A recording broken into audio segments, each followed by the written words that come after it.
Hello दोस्तों, मैं हूं रजत। बहुत बहुत स्वागत है आप सभी का इस न्यू वीडियो में। बात कर रहे हैं सीरियल गुम है किसी के प्यार में के अपकमिंग एपिसोड के बारे में, क्योंकि यहां आने वाले एपिसोड को लेकर सोशल मीडिया पर काफी सारी अपडेट्स मौजूद है, काफी सारे सीन वायरल है और यहां पर लोगों का सवाल है कि क्या वाकई में यहां पर हमें फिर से पुरानी स्टारकास्ट कहानी में नजर आने वाली है। क्योंकि अगर ऐसा है तो सीरियल के मेकर्स को अच्छी टीआरपी फिर से मिलना शुरू हो जाएगी। अब देखो, सीरियल को लोग बाग एंटरटेनमेंट की दृष्टि से काफी ज्यादा देख भी रहे हैं और पसंद भी कर रहे हैं, लेकिन वहीं पे जिन लोगों को स्टोरी की रिक्वायरमेंट है ना, वो लोग अभी भी डिसअपॉइंटेड है। यानी कि स्टोरी तो अच्छी खासी है, लेकिन यहाँ पर कॉपी की गई है तो लोगों का जो मन है वो कहानी से जुड़ ही नहीं पा रहा है। तो यहाँ पर 50-50 ऑडियंस यहाँ पर डिवाइड हो जाती है और सीधी सी बात है, जब ऐसा होता है किसी टीवी सीरियल के साथ तो टीआरपी नीचे तो जाती है और गुमे किसी प्यार में के साथ यही हो रहा है। अब जो टीआरपी आने वाली है उसमें देखना बहुत जरूरी हो जाएगा कि अब कौन सा नया मोड़ जो है गुम की टीआरपी लेती है। आपके लिए आने वाली कहानी पर चलते हैं और बताते हैं आपको कि भोसले परिवार से कौन कौन आने वाला है, कौन नहीं आने वाला है, क्या वाकई में सीन फिलहाल चल रहा है। अब देखो, यहां पर भोसले परिवार के लिए जो है सभी लोग इस चीज को लेकर एक्साइटेड है और एक वीडियो काफी ज्यादा मेरे साथ शेयर हो रहा था जिसमें ये सीन दिखाया गया था। मोस्टली थंबनेल पर ये सीन था कि यहां पर जो शादी हो रही है यहां पर रजत की और सभी की, उसमें पहले वाला जो भोसले परिवार है वो भी मौजूद है और यहां पर मतलब एज ए गेस्ट या फिर आशीर्वाद देने की दृष्टि से वो लोग वहां पर आए हैं। और लॉजिकली देखा जाए तो एकदम परफेक्ट वो थंबनेल और वीडियो लगा मुझे भी, क्योंकि यहां पर जो है आप देखेंगे तो शांतनु का रिश्ता और ईशा का रिश्ता लास्ट मोमेंट पर भोसले परिवार से एकदम सही हो गया था। सभी को भी उन्होंने एक्सेप्ट कर लिया था और सारी चीजें नॉर्मल हो गई थी, लेकिन उसके बावजूद लीप के बाद भोसले परिवार को गायब कर दिया गया। तो यहां पर शादी के अंदर पुणे से मुंबई तक आने के लिए उनको ज्यादा दिक्कत तो नहीं होनी चाहिए, क्योंकि ज्यादा डिस्टेंस भी नहीं है पुणे और मुंबई में। तो ऐसे में यहां पर लॉजिक तो एकदम सटीक बैठता है कि उनका आना तो बनता है।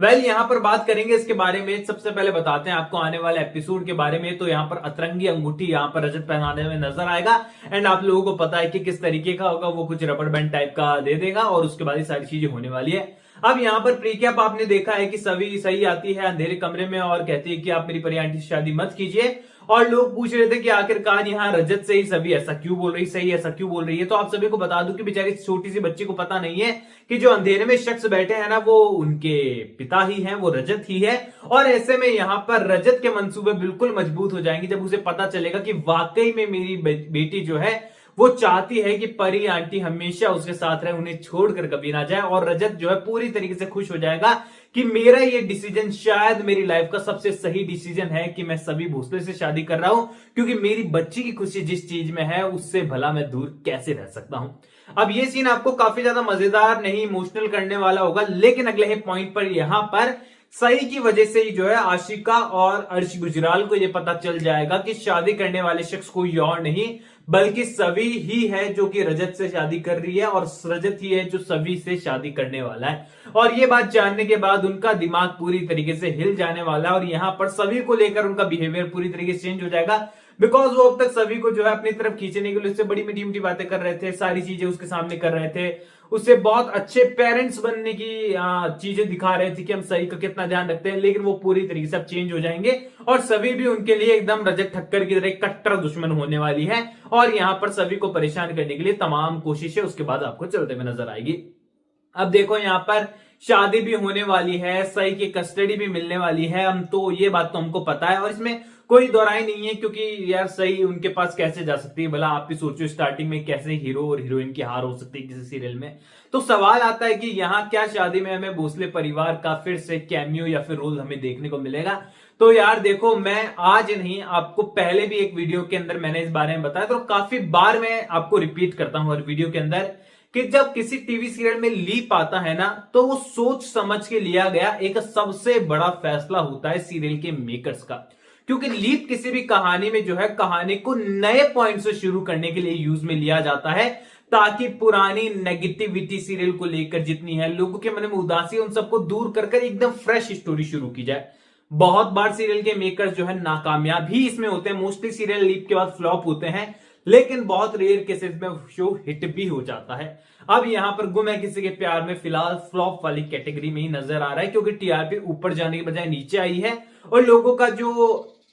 इंटरेस्ट है सीरियल के अंदर वो भी कम हमें फिलहाल नजर आ रहा है। और यहाँ पर सीरियल के मेकर्स भोसले परिवार और पूरी भोसले इंस्टीट्यूशन वाली जो छवि है उसको गायब करने की कोशिश ऑलरेडी कर चुके हैं। यानी कि वो खुद नहीं चाहते हैं कि हम लोग पुरानी स्टोरी लाइन को याद रखें या फिर उसको फिर से लाने की रिक्वायरमेंट करें, क्योंकि अगर ऐसा होता है तो ईशान का जिक्र होगा और ईशान का जिक्र होगा तो लोग सीरियल को बिल्कुल पसंद नहीं कर पाते हैं, क्योंकि ईशान का कैरेक्टर ऐसा कैरेक्टर है कि आज भी ईशान का नाम आता है तो लोग पूछते हैं कि कौन रजत ठक्कर, हमें तो ईशान चाहिए। अब यही चीज आयशा सिंह के साथ हुई थी फर्स्ट लीप के अंदर, जहां पर लोगों को सभी नहीं चाहिए थी, ईशान नहीं चाहिए था, उस समय आयशा सिंह चाहिए थी। लेकिन बाद में ईशान और मतलब शक्ति अरोरा का अपने आप में एक बड़ा फैन बेस था तो शायद उसका फायदा उन्हें मिला, वो बड़े एक्टर थे और भाविका शर्मा को भी मैडम सर से लोग पसंद कर रहे थे, तो शक्ति अरोरा के साथ भाविका शर्मा ने भी जो है सभी का किरदार सही से रिलेट करता था तो वो हिट हो गए दोनों किरदार। लेकिन अब रजत ठक्कर और सभी के किरदार के पास ऐसा कोई वो चीज नहीं बची कि जिससे लोग बहुत ज्यादा उनको प्यार कर पाए।